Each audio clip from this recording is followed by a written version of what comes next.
वैसे तो नारद जी बहुत बड़े संत हैं। वे जहाँ चाहे आ जा सकते हैं, क्योंकि वह नारायण के परम भक्त हैं। लेकिन एक बार नारद जी के मन में ये जिज्ञासा उत्पन्न हुई कि आखिर संत कौन है। नारद जी श्री कृष्ण के पास गए और उन्होंने अपनी जिज्ञासा बताई। उन्होंने कहा, भगवान, मेरी शंका को दूर करो, इसका कुछ समाधान करो। भगवान श्री कृष्ण ने नारद से कहा, तुम अमुक यादव के घर जाओ, वहां उसकी पत्नी गर्भवती है। उसके घर बच्चा पैदा होने वाला है। जब बच्चा पैदा हो तो तुम उससे यही सवाल पूछना, वह बच्चा तुम्हें सब बता देगा।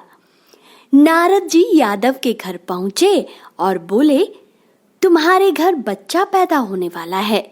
जब तक तुम्हारे घर बच्चा पैदा ना हो जाए तब तक मैं यहाँ इंतजार करूंगा। एक दिन बच्चा पैदा हुआ।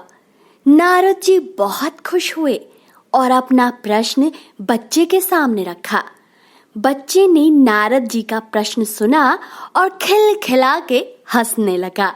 नारद जी हैरान हो गए।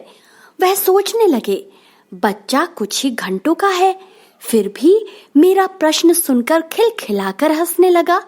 फिर नारद जी ने देखा बच्चे की हंसी खत्म होती जा रही है। बच्चे की रंगत बदल रही है। बच्चा धीरे धीरे चुप होने लगा।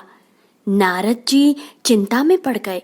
बोले, अभी मुझे मेरे प्रश्न का जवाब नहीं मिला। बच्चे ने कहा कि फलाना ब्राह्मण के घर बछड़े का जन्म होने वाला है, वही बछड़ा आपके प्रश्न का जवाब देगा। ये कहकर बच्चे ने प्राण त्याग दिए। नारद जी निराश होकर ब्राह्मण के घर गए।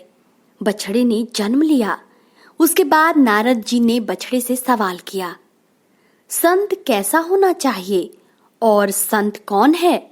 बछड़े ने नारद जी का सवाल बड़े ही ध्यान से सुना और बछड़ा मनुष्य की तरह हंस दिया और बोला, मैं आपके इस प्रश्न का जवाब नहीं दे सकता। आपके सवाल का जवाब इस नगरी के राजा के यहाँ होने वाला पुत्र ही दे पाएगा। इतना कहते ही बछड़े ने भी प्राण त्याग दिए। नारद जी हैरान हो गए।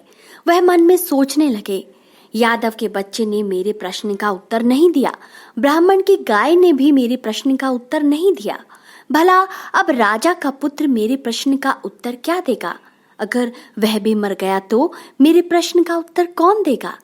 नारद राजा के घर गए। वहां सच में बच्चा होने वाला था। नारद जी वहीं रुक गए।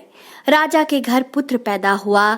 नारद जी ने फिर से वही प्रश्न उस बच्चे से किया, संत कैसा होना चाहिए? संत कौन है? यह प्रश्न राजा भी सुन रहा था। उसने सोचा, इस प्रश्न का उत्तर भला ये बच्चा क्या देगा? बच्चा प्रश्न सुनकर खिलखिला के हंसने लगा और उसके बाद उस बच्चे की चेहरे की रंगत उड़ती जा रही थी। आवाज भी धीरे धीरे कम होने लगी। ये देखकर नारद और राजा डर गए कि कहीं बच्चा मर तो नहीं रहा। नारद जी ने बच्चे से कहा, तुम्हारी आवाज कम हो रही है, तुम्हारे चेहरे की रंगत जा रही है, तुम मेरे प्रश्न का उत्तर क्यों नहीं देते?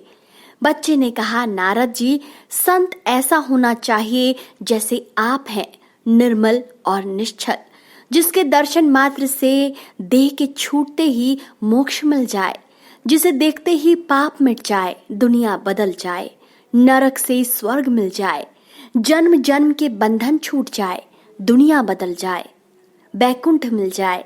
आपके दर्शन मात्र से ही मैं मृत्यु लोक से स्वर्ग लोक जा रहा हूँ। इससे पहले मैं एक यादव के घर जन्मा, जहाँ आपके दर्शन हुए, प्राण त्याग दिए। फिर मैं बछड़े के रूप में जन्म लिया। आपके दर्शन हुए, उस योनि से मेरी समाप्ति हो गई। अब आपके दर्शन से ही मैं इस मृत्यु लोक से अलविदा लेकर बैकुंठ जा रहा हूँ।